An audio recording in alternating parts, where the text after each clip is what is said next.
What is going on, guys? We are back in another DSP video, and DSP is still butthurt over Baldur's Gate 3 with the glitch that stole stuff from his inventory. So we have this from Gout Gout. DSP is butthurt because Baldur's Gate 3, one of the characters left the party. He's so mad because the character didn't give him the equipment on him, and he thinks he's been robbed. Dismiss them or tell them to leave, but if you basically cut ties with someone because they're upset with you, okay, then you will get all their inventory in a bag presented to you so you don't lose key items and things, except what they have equipped. What? The game devs went out of their way to code a bag where you'll get all the items of the character that's leaving, but they didn't think, oh, what about the equipment they have on them now when they're leaving? So, of course, you're going to have the absolute best items for the character on them. Why wouldn't you? And then they just take them. The worst part about this is the items that were on that character were unique items. These are not items that I can go buy again or you know, refabricate. They're unique items that made that character super good. That's why I used them the entire game up to this point. And now I've lost all of them. So I'm over 120 hours into this game. I worked my ass off with this playthrough.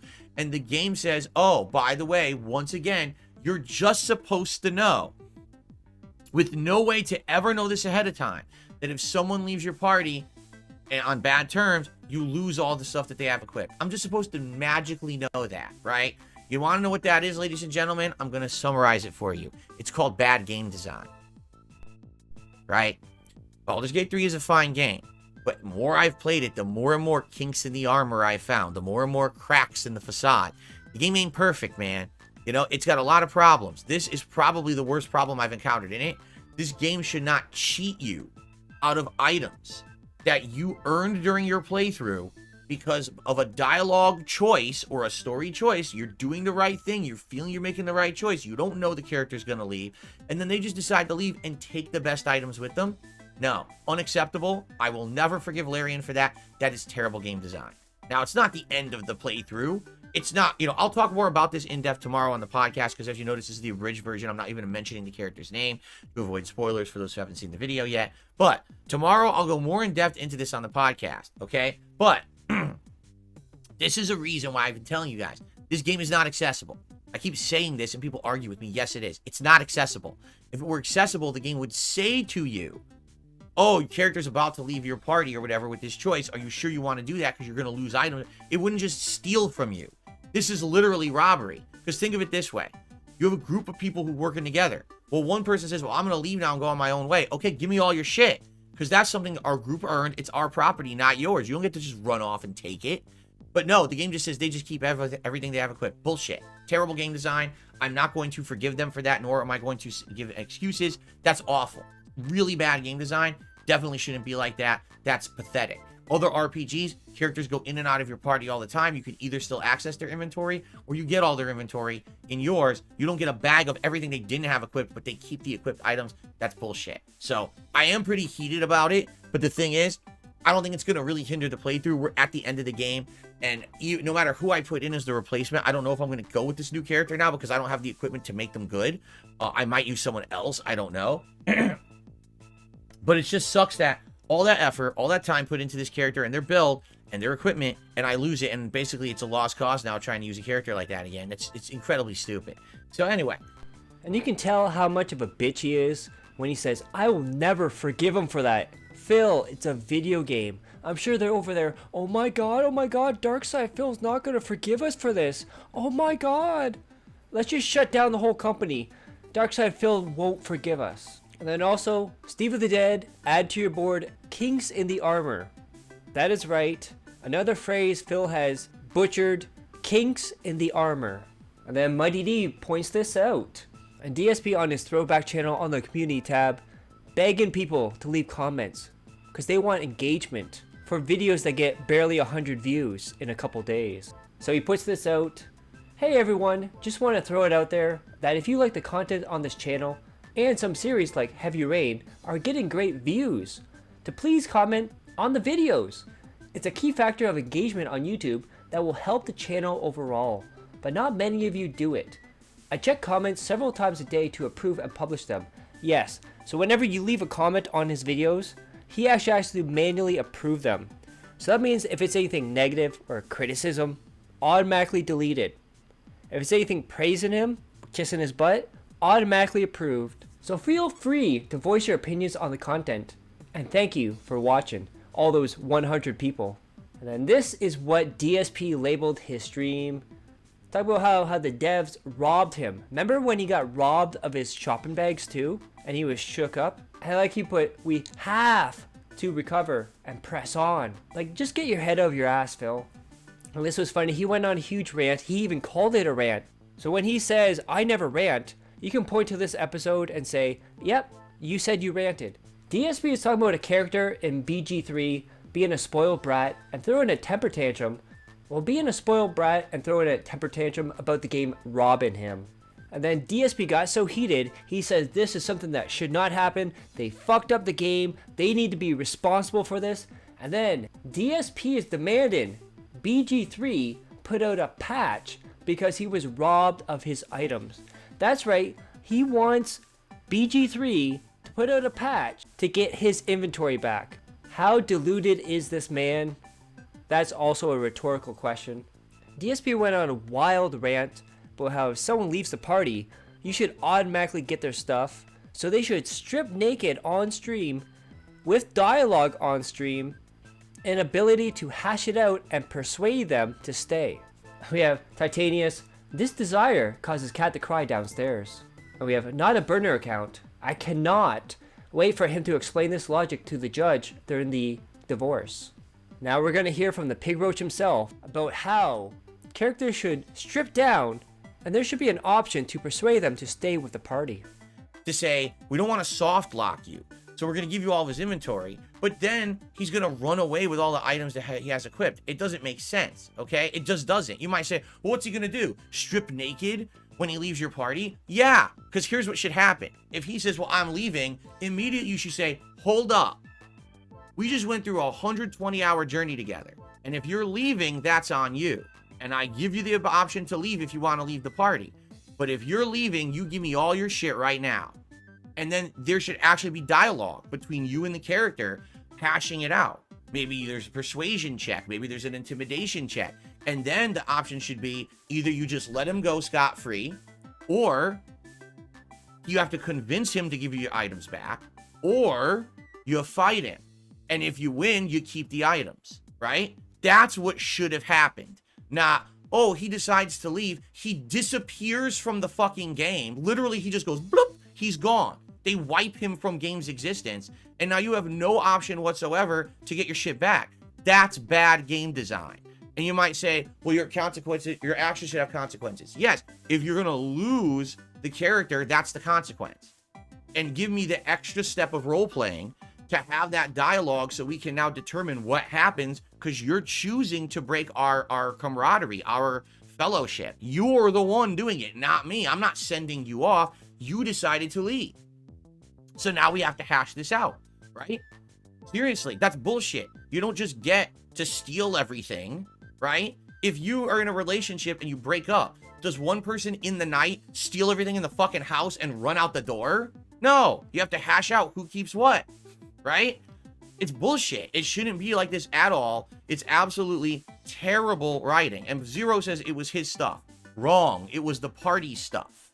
It was the party stuff, because everything earned that he had equipped on him is the party's property, because they earned it together through their fellowship and camaraderie, not him doing it alone. If there was shit on him that he had earned completely by himself, you have the right to leave with it. None of that shit was his. It was everyone's to divvy out as appropriate during their working together. Once you're leaving, now you got to determine what you get to leave with. It's that simple. There should have been that extra level of RPG, gameplay, and they didn't. Instead, they copped it out. He literally disappears from the game. Huh? How is that role-playing? Oh, I blipped you out of existence. Bloop! What the fuck are you talking about? Right? That's terrible gameplay. It is. It's bad writing. It's bad programming. It's bad gameplay. I'm sorry, you're never going to convince me different. They could have done that a million ways better to make it feel more like a real RPG, where you're playing the role of your character. I made the moral choice. Now we got to hash it out if you're going to leave. You don't just disappear from fucking existence and get away scot-free with all my shit. It's funny because about 10 seconds in, I think Phil mentally started thinking about Panda Lee and how their relationship ended and how she probably took some stuff. And you saw in real time a mental breakdown right there. Beautiful.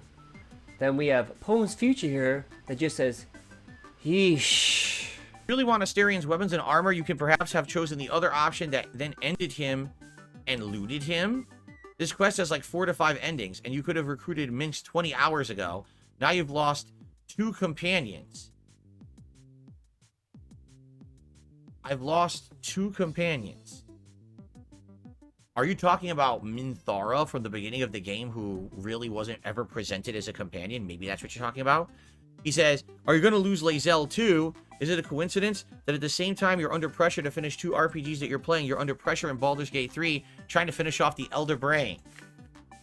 So what 1 Minute Man is saying, all right, is actually that Baldur's Gate 3 is an allegory of my real life.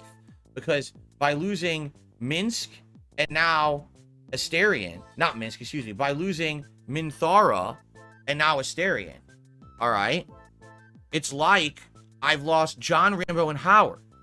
And because I have now been in a situation where I'm in pressure to finish RPGs, just like I'm being pressured in real life in the game to stop the Elden Ring. To stop the Elden Ring. All right, I give up. Forget it. I was trying to make a joke, and I botched it so badly, I'm never going to finish the thought. I marble-mouthed it. All right, forget it. You hear that, guys? He's being pressured to finish RPGs. And I wonder what that thought at the end was about Rambo and Howard, and pressure in real life makes you wonder about stuff. Now we have Poem Future here. Before you watch this clip, remember, DSP is the only person keeping BG3 around. It's still around because he put his foot down and demanded people supported it. He's the person that made the choice to play it.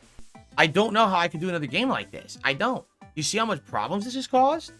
No, again, not to say that I haven't enjoyed the playthrough. Not to say that people haven't been supportive of it. But look at my whole business right now is disturbed by it. We're all rattled. We're in RPG overload, and I'm skipping game after game because we're still stuck in this endless fucking playthrough, right? I mean, it's such an oddity that a game would be this long anyway. I mean, how often do you play a game that it's this long? You know what I'm saying? Cosmo says, the length is too long for me too. I really have watched 25% of the content. It's good. It's good, but I no damn way am I going to focus on 120 hours of gameplay. Maybe it's financially good for you.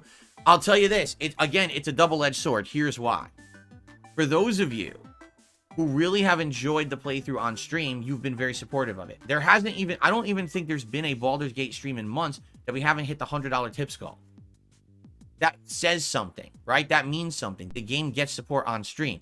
But it's the absolute flip side when it comes to on-demand YouTube viewers. As I'm sure many of you who watch this podcast on demand know because you check the channel, the playthrough gets almost no views.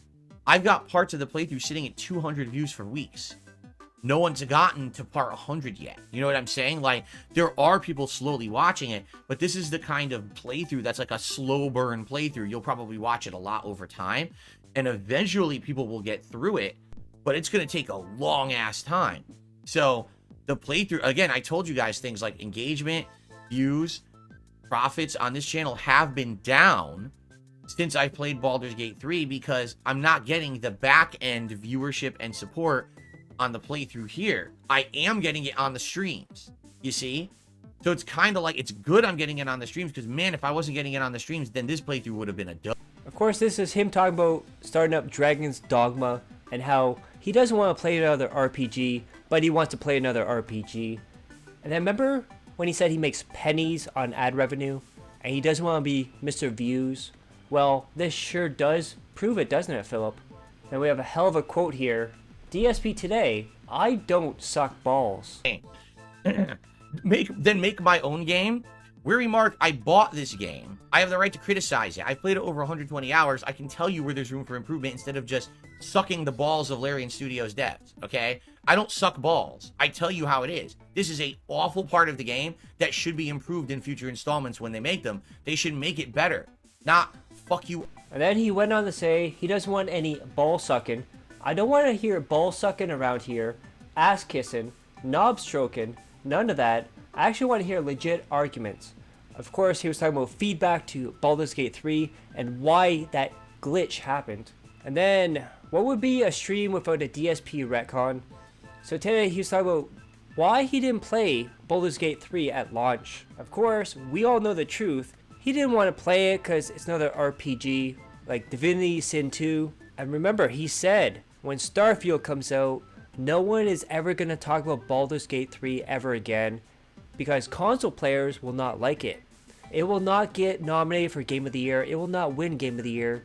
Starfield, as bad as it is, it could be in the worst state possible. It will get nominated for Game of the Year. Of course, people pressured him over and over and over, and he said, I was waiting till there was time because we had to get through the hardcore gaming season, which failed for him, by the way. Then DSP finally addressed the whole J Hooft thing about an interview and this and that. Talked about how they talked behind the scenes and he didn't know who he was or this or that. So he posted this tweet. For the record, I have no idea what Jay is even talking about. We have talked a bit this week in DMs about doing a chill stream and having a phone convo first to plan it. Now this is on his timeline. I'm very lost and I don't have time for drama. Sorry. Then he decided to make a segment about Jay in a separate video so he can milk it on his channel. As you know, I don't get wrapped up in drama. I try to stay out of it as much as I can, okay? But there's a situation going on right now, and I just want to clarify it from my perspective, all right? Take that as you will. So, over the weekend, I had someone come on my streams. Their name was One's 2 Cents. And, you know, they were very supportive. They contributed to one of my streams. And behind the scenes, they shot me an email. And they said, I like how you handled the situation with Rich and Jay, his editor. All right. Now, for those who don't know, I don't know anything about this. I don't follow the real situation. For what I'm to understand, I guess Rich, Review Tech USA, had an editor who he paid to do a lot of work for him. And I guess they're having some kind of a dispute where he got fired and he thinks that Rich owes him money. I have no clue. Okay. I don't pay attention to any of this. I don't care about the drama of others. All right. But someone had asked me a week or two ago about it on stream, and I said, you want to know my honest answer? I don't care. I don't care if Rich is having some kind of a falling out with his viewership and audience, and now they don't like him because they think he did something bad. In truth, here's my rationale and thought when it comes to this kind of stuff, all right? I wish everyone the best. I want everyone to be happy, and I feel like if everyone was doing well and was happy, no one would be nasty to each other in life or on the internet or anything, right? Like, if everything was going good and everyone had good stuff going on, why are you going to go after someone else, right? Because for me, when I'm happy and things are going well, I only think about enjoying that. I don't think about, oh, let's go attack someone else and have a bad time. And maybe you're someone like Rich, the fact that he makes content that's derogatory to others, you know, gossip shit. Maybe that's why he does it. I don't know. Maybe he's just unhappy in his own life. Who knows, right? But I'm not involved in any of this shit. Because people were like, well, are you happy that things are falling apart for Rich? And I answered, no, I'm not happy that things are falling apart for Rich. I don't care about it particularly, but at the same time, just because there's someone who I feel has done me wrong in my life, I don't wish them hurt. I don't wish them discomfort or pain. I wish everyone could be happy and just get along in their own lanes or whatever and not bother each other, right? That's my perspective, okay? People are saying, oh, the game music is playing while I do this? We should just leave the game music playing. I'm gonna leave the game music playing while I do this. Why not? The epic Baldur's Gate music in the background as I make this video. This is pretty funny, huh? All right. So anyway, that's all I had to say. I wish Rich well. I hope that whatever happens, you know, I don't wish him poorly just because personally this guy is having negative stuff going on for him. I'm not happy for that. You know what I'm saying? Like, I don't even want to be involved. I don't care. I just want everyone to be happy, right? So I guess some people like that response. They thought, oh, Phil will be reveling that because someone who's made fun of him for years would be in a miserable position and he's not doing that, and they respected that. And I think One's 2 Cents was one of those people. And so he contacted me over the weekend and said, would you be interested in having like a chill stream with Jay? I guess Jay is the former editor of Rich, because he's a really down-to-earth guy. He's a nice guy, and he's expressed interest in you and maybe talking with you. And I don't know Jay. Well, I don't know anything about him at all. I've never had a conversation with him. I've never heard him speak. Nothing. I know nothing about him. And so I got this email. I said, all right. So I went on Twitter, and I realized I had Jay blocked. Now, probably it's because during the years that he worked for Rich, him and Rich have done derogatory tweets and things about me. So probably that's what it was, and I probably just blocked it to stop nonsense on my timeline. So I unblocked him, and I sent him a DM. And I was like, hey, so I've heard that, you know, you're interested in maybe having a chill stream or something. You know, we can talk about that. My perspective is if we do it, we shouldn't even bring up Rich at all. It should just be a stream where we just talk and hang out or whatever, right? And so he responded back, and he's like, well, that sounds good. You know, my perspective is I want to have positive fun with games. Maybe we could just have a stream where we just talk about whatever we're doing, what we do, and stuff like that. And we went back and forth for a couple days now, like once a day. Like, it'll be night, and I'm going to sleep, and I'm checking all my stuff. Like, oh, yeah, let me see if he sent me a DM, and I'll check. And it'll be like, oh, okay, you know, he responded. Let me respond back. We've been going back and forth for, like, a few days on it, okay? Where we had left it was Jay said that he wanted to have you know, a chill stream, but he wanted to talk behind the scenes first. Like, maybe let's have a one-to-one conversation before we agree to a stream. Let's just have a conversation about it personally, offline, not public. I was like, okay, how do you want to have it? You know, we could talk on the phone, or, you know, we could try to figure a video chat or whatever. I could do it maybe after my late stream or whatever. Like, that's literally it. And that's where we left it. And I actually responded to him last night with that, okay? So come to find out, people are telling me now, oh, are you aware that he's talking shit about you on his Twitter? Oh, I don't pay attention. I don't know what's going on. So I just went to his Twitter, and he literally just said on his Twitter, oh, you see, Phil is Phil, and he's never going to have a serious conversation, and he's not interested in a real interview, and therefore I'm not interested in doing it, even if it gets 100,000 views. And I'm like, what? Like, what are you talking about? When did we say this? Right? Like, what? We were having a behind-the-scenes conversation in DMs on Twitter about having a chill stream, possibly, and the next step was to have, like, an offline conversation, not public, about the specifics of how we could do it and what we would talk about, and it wouldn't even involve Rich. It wouldn't be a drama conversation, okay? On his timeline on his Twitter, he's literally saying, I could read it right now. I just posted it up, by the way, on my Twitter timeline. The DSP thing was something I wanted to do because he reached out to me, and that never happens. I thought we'd get a little more insight into Phil if he opened up. However, he obviously only wants to do a fluff interview despite Rich, which I find funny for someone saying they don't want to get involved in drama. At this point, I don't think we will ever get any truth from him, but I tried. What? Yes, everyone was right. Phil is Phil. He'll never talk about anything serious. What are you talking about? Like, literally, what the hell are you talking about? I have no clue. That's not what we were even talking about. So it sounds to me, I hate to say it, it sounds to me this guy is a snake. He was trying to bait me into some kind of a conversation. And then eventually he was going to talk about personal shit or whatever, right? Exactly. Is it even the same person I'm talking to? It's on the same Twitter account. The DMs are attached to the same account where he's posting. This sounds to me like this guy's either like bipolar, he's two personalities, or I'm talking to two different people on the same Twitter account, or I don't get it. All right, but just so you guys know, I had no interest in doing that. He said, someone told me he's a chill, down-to-earth guy. He'd like to have a chill stream with you just to talk about games or whatever. That's what I proposed. He said, yeah, that's what I would like to do. Let's have an offline conversation about it. Okay, how do you want to do it? And then I find out he's posting that up on his Twitter timeline. Get a life. No, really, Jay, get a life. I don't know what the fuck you're talking about. I don't know what you're trying to bait me into. I'm not doing nothing. Get the fuck out of here. All right? That's the God's honest truth of what's going on, and I'm not involved with it anymore. Obviously, I'm not going to talk to the guy again. Fuck him. In fact, you know what? I should have known better. Correct? Here we go. And let's go right ahead and go ahead and block him again. You're blocked. Now I don't have to deal with it anymore. Now he can't DM me, and now I can move on with my fucking life, right? Okay, great. Excellent. Thanks for listening to this bullshit video that I had to make to clear it up, and now I can move on with my life and not have to worry about it. Now, if you're wondering about the beef between Jay and Rich, I have it on my second channel, the Cow channel. It also covers Jay announcing the DSP interview, which sets Rich off. It's quite a story going on right now. The never-ending story between Jay and Rich. Then DSP, from mind-blowing statement, says he wants realism in his fantasy games. Then DSP being DSP, he started typing in chat during the night stream and then realized, oh, I didn't go live.